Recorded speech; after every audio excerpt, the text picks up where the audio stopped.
great shot because it wasn't all that short.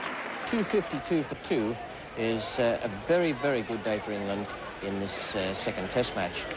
Can Geoffrey Boycott extend that overnight 108 not out onto a double century on what was an absolutely perfect day? Conditions, in fact, very much in favour of the England batsman. Boycott's partner was Gower, and the total had moved on to 271 for 2.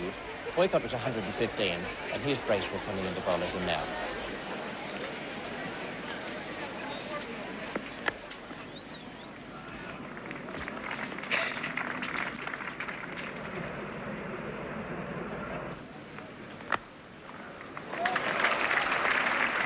And that's Bracewell doing the chasing way on the right-hand side now.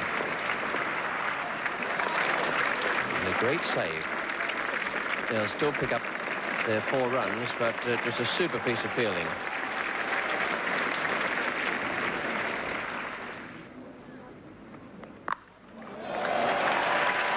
Well, I think he was waiting for that.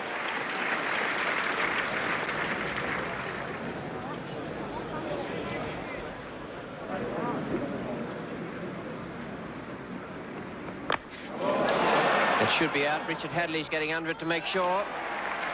Not trusting it to anyone else. The hook shot brought about Boycott's dismissal. The second bouncer, a little bit quicker, a little bit sharper, and Boycott was never over the top of it. Caught and bowled Richard Hadley for 131.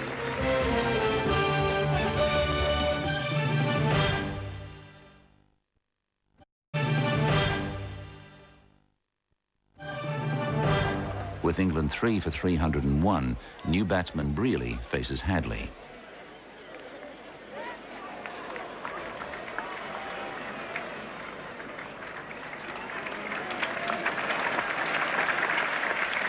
So Mike Brearley's off the mark.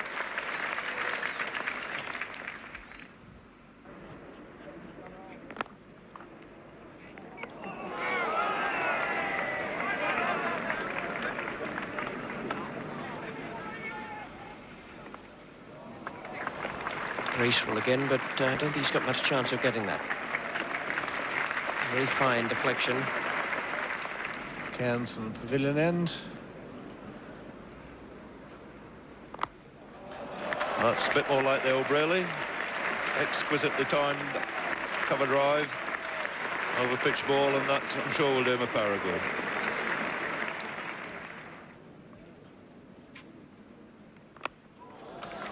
That's pushed away very nicely. It's short. Brearley, no need to run.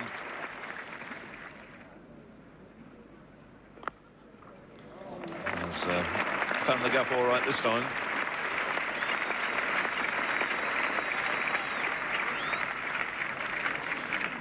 So Gower picking up a lot of threes.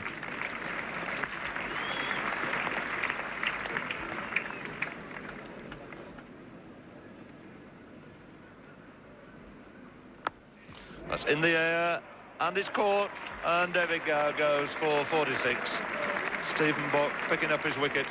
Well, he's been dropped a couple of times at mid-on in this series to date, but Lance Cairns making absolutely no mistake. A very gentle catch offered, but a half-hearted shot in the end, seeing the downfall of David Gower. He's out for 46, and the total now 342 for 4.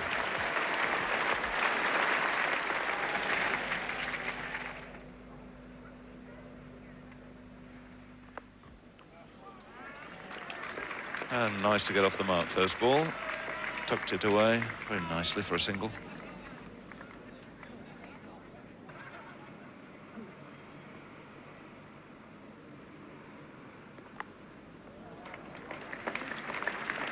Brendan Bracewell, that long leg.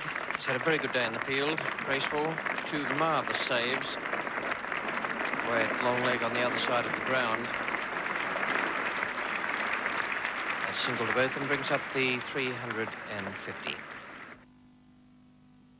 27.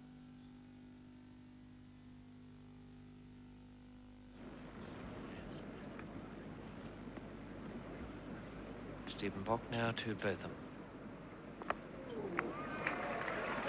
Good catch. And a nice little piece of bowling by Bock. Richard Hadley who bowled so well and has taken 2 wickets, has now helped Bock onto his 2nd wicket at a total cost of only 14 runs. 350 for 5.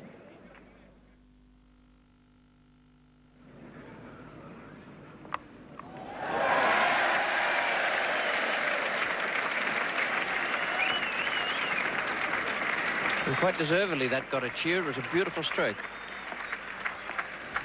Bowling change at the far end. Sees Richard Hadley coming back into the attack. And that's edged, and he's caught this time. So at long last, the catch has been snapped up at slip. Howarth takes the wicket. So 6 England men out now, the total on 364, with Miller into the pavilion having made 4.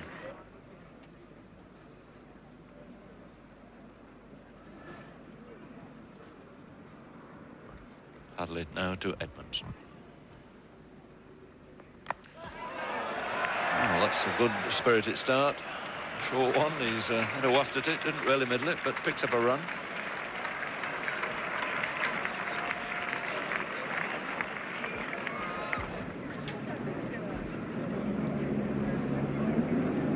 And that's it. So Cairns at long last strikes his first blow, coming in his 33rd over, the in-swinger inside edge, and Edmonds goes for 6. So 7 wickets down now, total on 374. Edmonds bowled by Cairns for 6. Cairns again to Taylor. And he's away this time all right, very pleasantly struck half volley and cracked through mid-off for 4.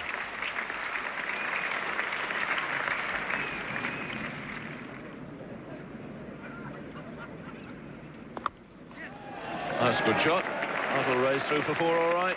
In fact, this outfield now is gathering pace. The sun has done its work here today. It's dried out, and that one very sweetly struck by BREARLEY.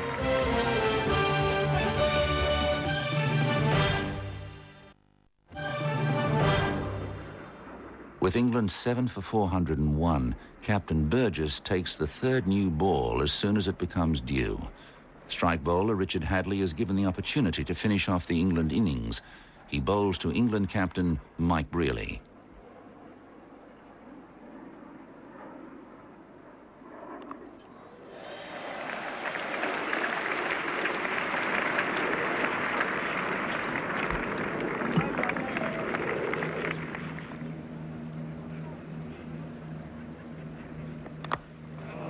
Beautiful shot from Taylor.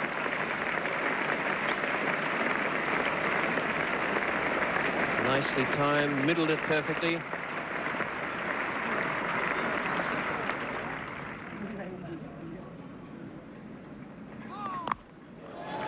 No ball, and mixed up with that was a very good shot from BREARLEY. No hesitation there. He was into the hook shot before umpire Spencer's call came along.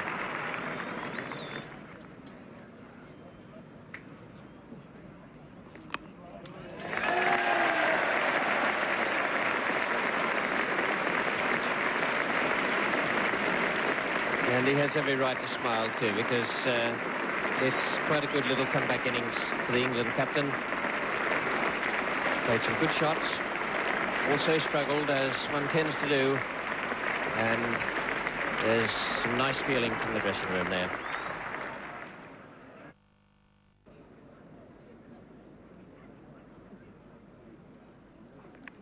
He's out, Parker, first slip, just before tea. Players will come off now. BREARLEY has made an even 50. 419 for 8. The sun's disappeared now. It's a little cooler here. And it's Hadley to Hendrick. Oh, gave that the old 1-2.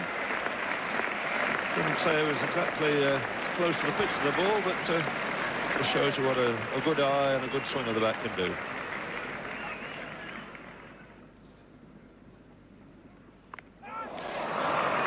So at long last, he gets once again his just desserts. Admirable spell of pace bowling by Hadley. Finally a count in there for Bob Taylor.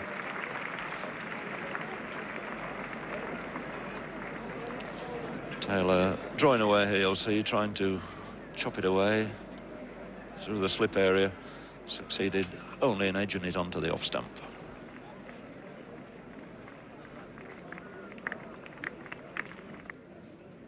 Bracewell to Hendrick. And that's it. Little touch, caught behind, snapped up by Jack Edwards. Hendrick goes for 7. And England are all out for 429. Both teams can be well pleased with that scorecard. England, because they moved on to 429 from 252 for 2. Boycott 131, Gower 46, Brearley 50, and then down the bottom of the order, Taylor 22, after a little mini collapse where Botham and Miller and Edmonds all went quickly. Well, New Zealand needed 230 to avoid the follow-on, a torrid time in front of them with just a little while to play this afternoon. And here's the first over. Bob Willis it is, steaming in from the pavilion end, and Robert Anderson is the batsman. There'll be police there to get off the mark. He was hopping around like a scolded rabbit in that over. Just needs to quicken the reactions up a little bit. So for the first time we've got the 21-year-old left-hander Bruce Edgar down at the far end. That's a very useful ball. Really was a corker, that.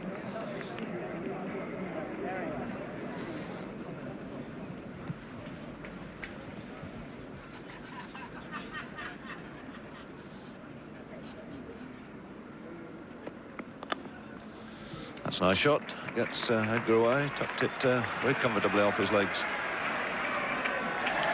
And a good sprint round there by Boycott.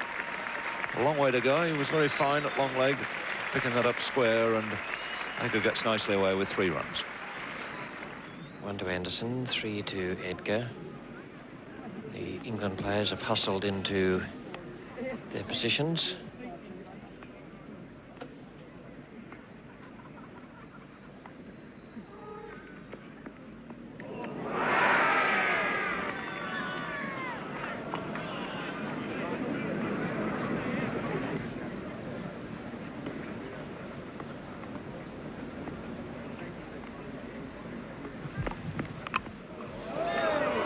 It's over the top. And 4 runs to Robert Anderson.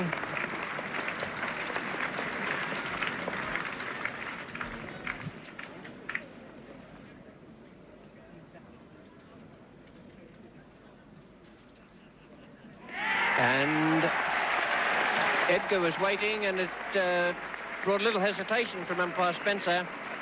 But Ian Botham curved that one away from the bat. And Bob Taylor did the rest, with Edgar dismissed for 6. Caught Taylor bowled Botham, and once again, Botham has broken a partnership.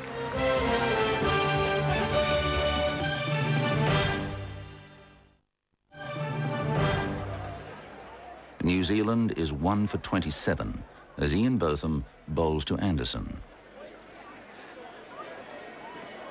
That must be out. Good piece of bowling that by Botham. Switched his angle there, run from the end of the line, bowled the in-swinger. An excellent piece of bowling by Botham to get rid of Anderson there. Anderson goes LBW for 19, and New Zealand reeling here at 27 for 2. Botham to Howarth. Oh dear, that's cracked him on the back of the head. Ducked, but he didn't duck low enough, and that's given him a nasty cry. He's like a boxer who's just receiving on the point of the jaw. He's swaying there. He bounced. I think he was hoping for the hook shot because he got Edmonds posted there for it. And it was a last-minute reaction there from Howarth to duck. Didn't quite duck low enough, and you see it just cracking him on the back of the head and flying very high in the air. But, obviously feeling a little dizzy. Anybody who's been hit by a cricket ball at the back of the head knows that it's a hard and it hurts. John Parker then to face Hendrick. Oh, and that's it. And Parker's gone. Outside edge, another tremendous Derbyshire combination there. Caught Taylor, bowled Hendrick. And real trouble now for New Zealand. 3rd wicket going down at 35. Already got Howarth in the pavilion, retired hurt. and how are they going to recover from these early shocks? 35 for 3 New Zealand, and that is an absolute disaster. That was the story at Trent Bridge today, when a little bit of misty rain and some bad light stopped play very early on. There were 188 minutes lost.